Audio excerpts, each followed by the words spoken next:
Bapak secara sosial kemasyarakatan gitu ya, bahwa RT dengan adanya ronda dengan yang RT yang tidak ada ronda, kira-kira aman mana?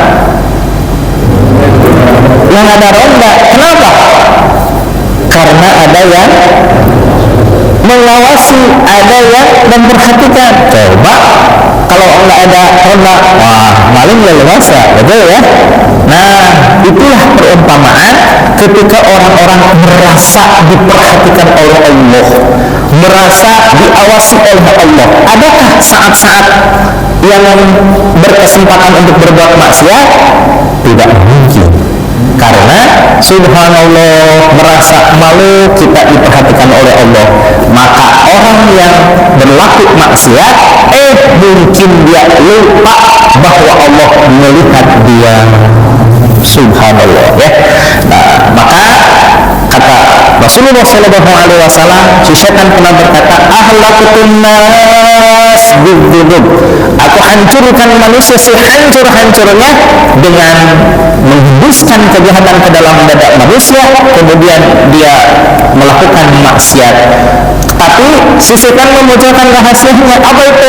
Wa ahlakuni, dan mereka bisa pula menghancurkanku, melantakkanku, menghancur-leburkan usaha demi memperbanyak teman-teman di neraka.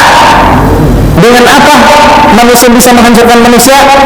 Biqauli la ilaha illallah wal istighfar, dengan ucapan kalimat la ilaha illallah dan istighfar. Maka ketika seseorang beristighfar atau berzikir dengan ucapan la ilaha illallah, kata si setan, atuh ieu mah capek gawe teu kapake. Ada istilah Sunda ya, capek gawe teu kapake. Sudah mah saya berusaha keras, kata si setan, udah menggoda manusia dengan saketar kebab, dengan berbagai kemanisan-kemanisan yang semu, akhirnya manusia tergelincir pada kemaksiatan. Tapi ketika manusia membaca la ilaha illallah atau istighfar, kalimat astaghfirullahaladzim, maka detik itu pula Allah mengampuni dosa orang-orang yang berlaku maksiat. Subhanallah, innallaha kana ghaffara, sesungguhnya Allah subhanahu wa ta'ala maha pengampun, maha penerima taubat. Kalau seandainya seseorang bertaubat, maka pasti Allah akan menerima taubatnya yang bertaubat kepada Allah.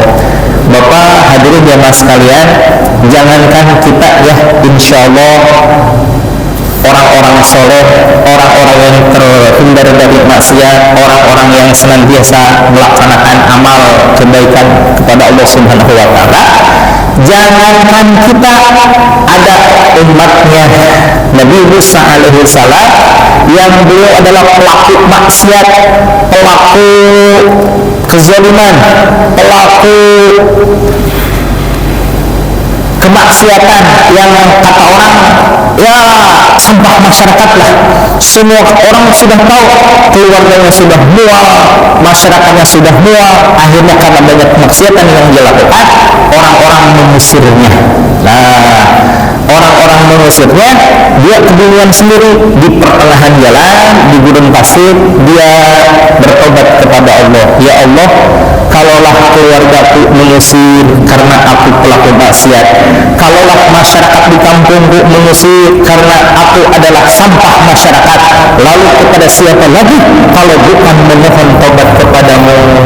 Maka pemberi rahmat hanyalah Engkau ya Allah, maka ampunilah aku. Maka subhanallah, Allah menakdirkan orang tersebut mati, meninggal setelah beliau bertobat. Subhanallah.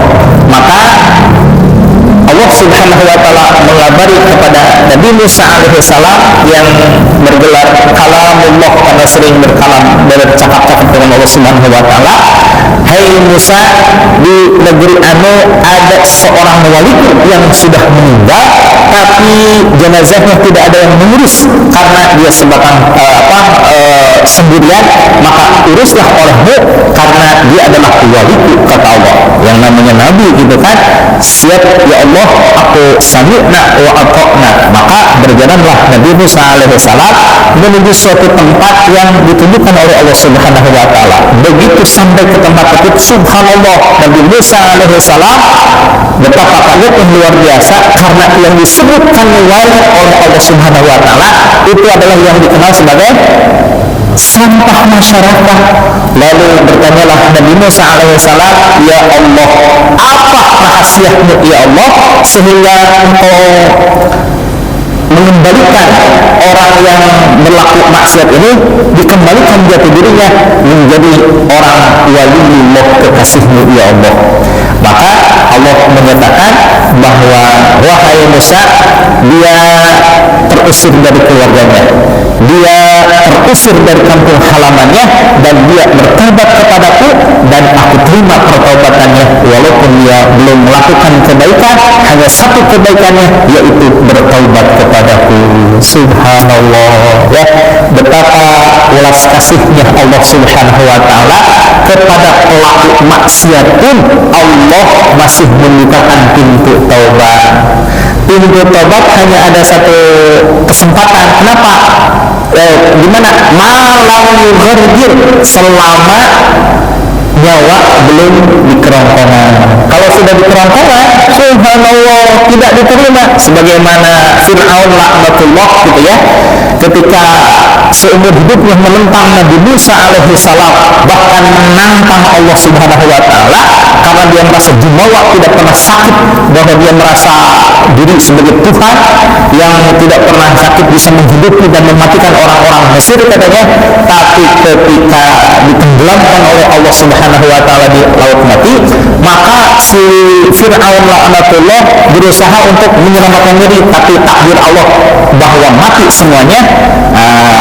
Ketika berada anghap sakaratul maut gitu ya, maka Allah mengabarkan kepada kita sekalian bahwa si Fir'aun menyebutkan beriman kepada Allah dengan perkataan amantu bi Rabbi Musa wa Harun, saya beriman kepada Tuhannya Nabi Musa dan Nabi Harun, tapi saya batas taubat sudah tertutup. Kenapa?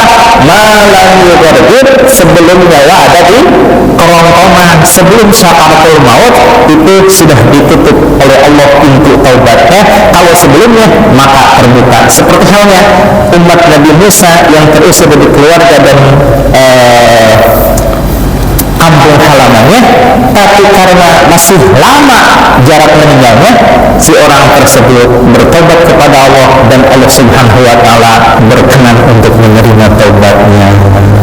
Subhanallah, Bapak hadirin jemaah sekalian, bagi kita ini merupakan inspirasi dari Syekh Ibrahim Al-Maksudi bahwa untuk bertaubat kita tidak menunggu sampai ajal mendekat.